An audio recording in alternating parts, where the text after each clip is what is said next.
In this video, we're going to look at greatest common factoring, and we're going to start with finding the greatest common factor. So, for example, if we have a list of numbers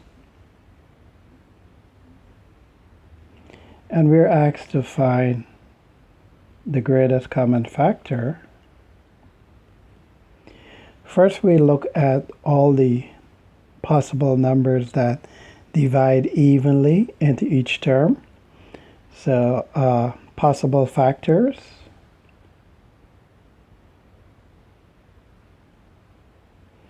would be 2, 4, 5, 10, 20.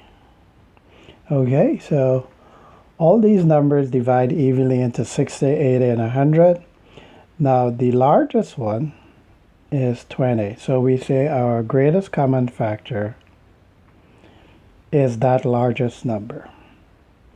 Okay, so this is how we handle numbers. Now for variables, we will take the lowest power.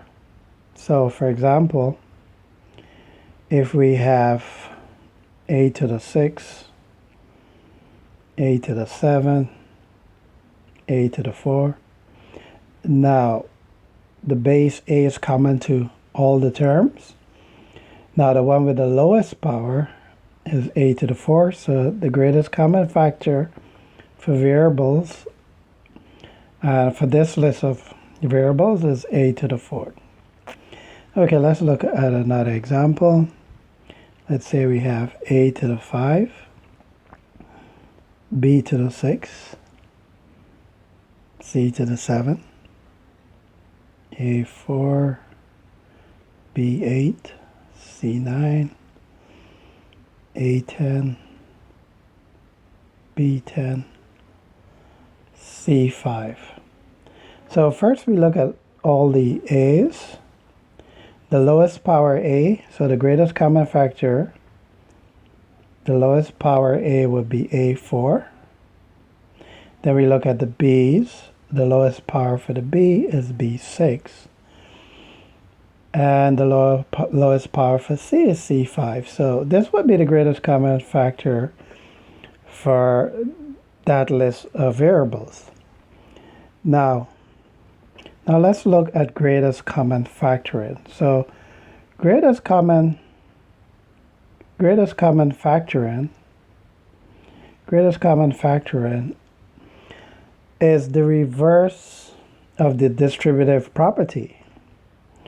So we will use one parenthesis when we do this form of factoring. So for example, if we have 125 A4 B6 plus 200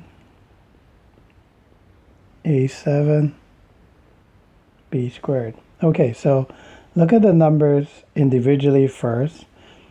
What's the largest factor that divides evenly into both 125 and 200?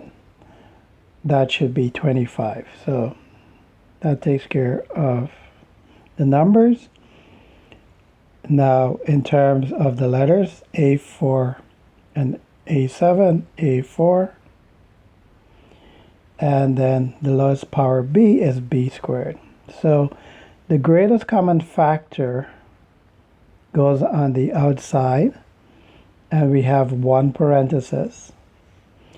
So now we started with two terms here. So two terms are going to go in the parenthesis, and what we do is take the greatest common factor and divide it into each one of these terms. So we take 125 divided by 25, that gives us 5.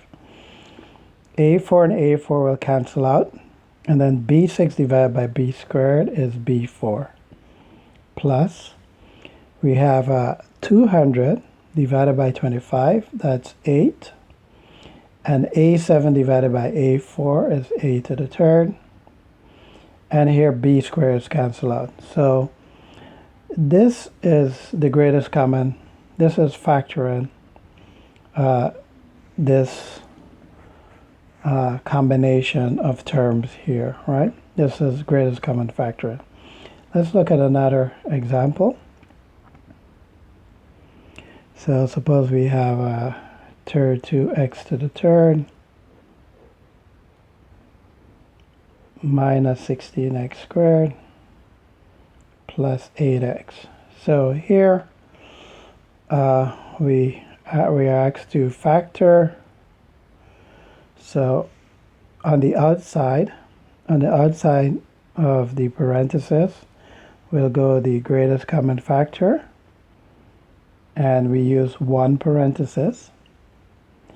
So now the largest number that divides evenly into 32, 16, and 8 is 8. And out of the variable x is the lowest power. So now we take 8x, and what I'm doing mentally is dividing each term here by 8x and putting the result into the parentheses. So here this becomes 4x squared. This becomes minus 2x plus 1.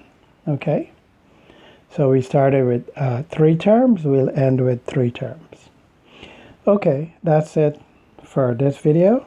Thank you for watching.